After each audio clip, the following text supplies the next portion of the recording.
រៀនច្រើនពេកនិស្សិតចិនម្នាក់កើតជំងឺចម្លែកចេះតែលងនឹងសម្រស់ខ្លួនឯង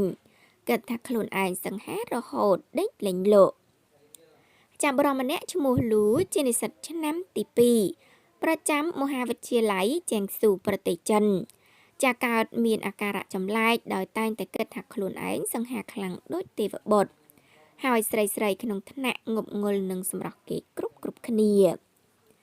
ចាអាការៈដ៏ចម្លែករបស់លោកលូនេះចាប់ផ្ដើមកើតមានឡើង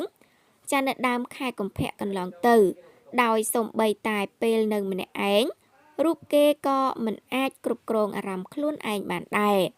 ដោយមានការឆ្លក់វង្វេងនឹងសម្រស់ខ្លួនឯងជាខ្លាំងរហូតសំបីដេកក៏គិតដេកមិនដែលបានលក់ស្កប់ស្កល់ដូចគេឯងទេ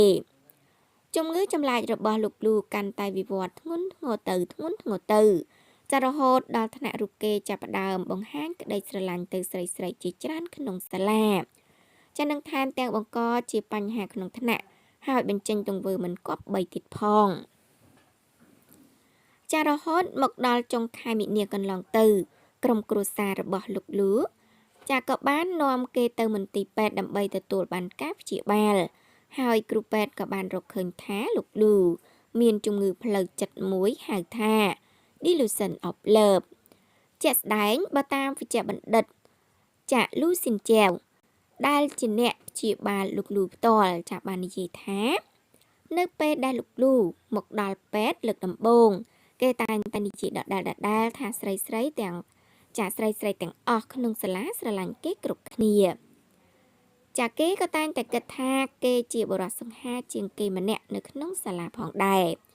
ដោយសារតែចាអាការៈរំភើបងប់ងល់នឹងខ្លួនឯងនេះហើយ